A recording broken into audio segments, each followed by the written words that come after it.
ఏంటి మతి గాని చెలించిందా?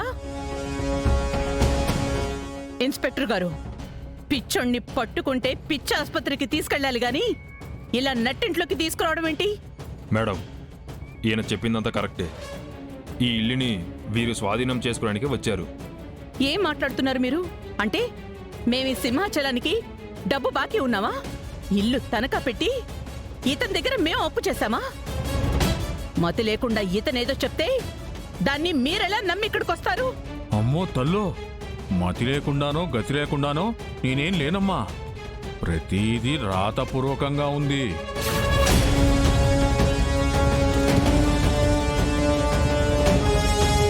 ఇదిగో డబ్బులు తీసుకున్నట్టుగా రాసిచ్చిన అగ్రిమెంట్ పేపర్లు. ఇవి మీరు నా దగ్గర తనఖా పెట్టి తీసుకున్న మీ ఇంటి పేపర్లు.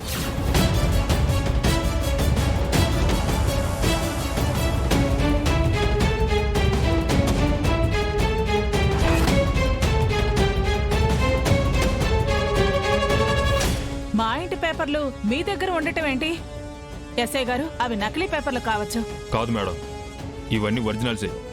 మీ అబ్బాయి రోహిత్ గారు వీరి దగ్గర పత్రాలు పెట్టి 50 కోట్ల అప్పుగా తీసుకున్నారు.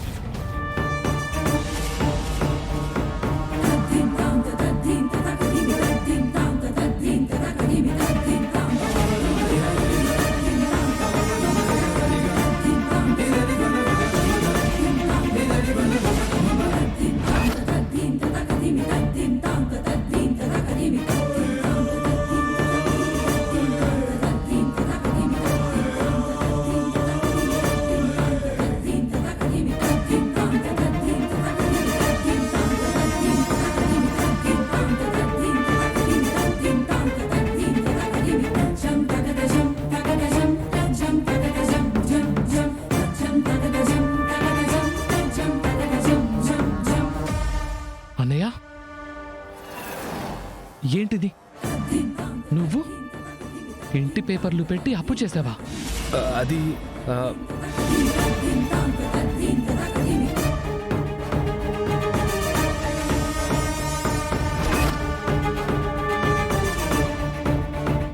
అప్పు చేయడం తప్పు కాదండి. చేసిన అప్పు తిరిగి కట్టకుండా ఇలా తప్పించుకొని తిరగడం తప్పు.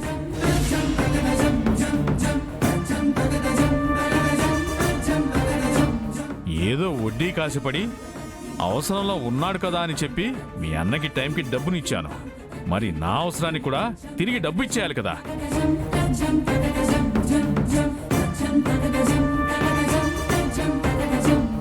మరి డబ్బు ఇవ్వట్లేదంటే ఏంటర్థం? తాకట్టు పెట్టింది మీ సొంతం, వచ్చి స్వాధీనం చేసుకోవాలనే కదా. అందుకే మేము వచ్చాం. అమ్మా ఆనంద భైరవి గారు, ఇది కబ్జానో అన్యాయమో దుర్మార్గమో కాదండి. అగ్రిమెంట్ ప్రకారం న్యాయంగా చేస్తున్న వ్యాపారం కాబట్టి ఇందులో ఉన్న టర్మ్స్ అండ్ కండిషన్స్ ప్రకారం మీరు ఈ ఇంటిని నాకు అప్పచెప్పి ఉన్న పలంగా ఈ ఇంటిని ఖాళీ చేసి వెళ్ళిపోవాల్సిందిగా మర్యాదపూర్వకంగా విన్నవించుకుంటున్నాను.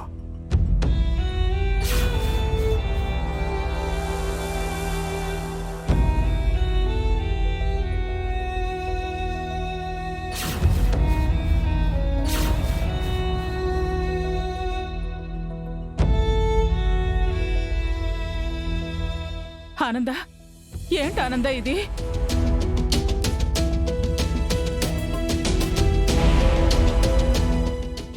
రోహిత్, మాట్లాడవేంటి నాన్న? నా కళ్ళతో నేను చూస్తుందంతా అబద్ధమే కదా?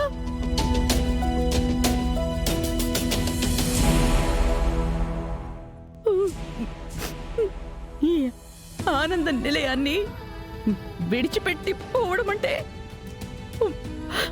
లేదు, నేను నా ప్రాణాన్ని విడిచిపెట్టి పోవడంతో సమానం నాన్న.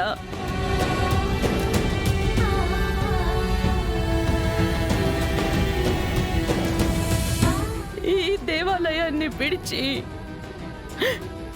ఈ ఆనందం ఎక్కడికి వెళ్ళదు, ఎక్కడికి వెళ్ళదు. ఇదేది నువ్వు చేయలేదు కదా నాన్న? ఆ పత్రాలు అబద్ధం కదా?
ఇక మూటాముల్లి సర్దుకొని బయలుదేరండి.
ఆనంద!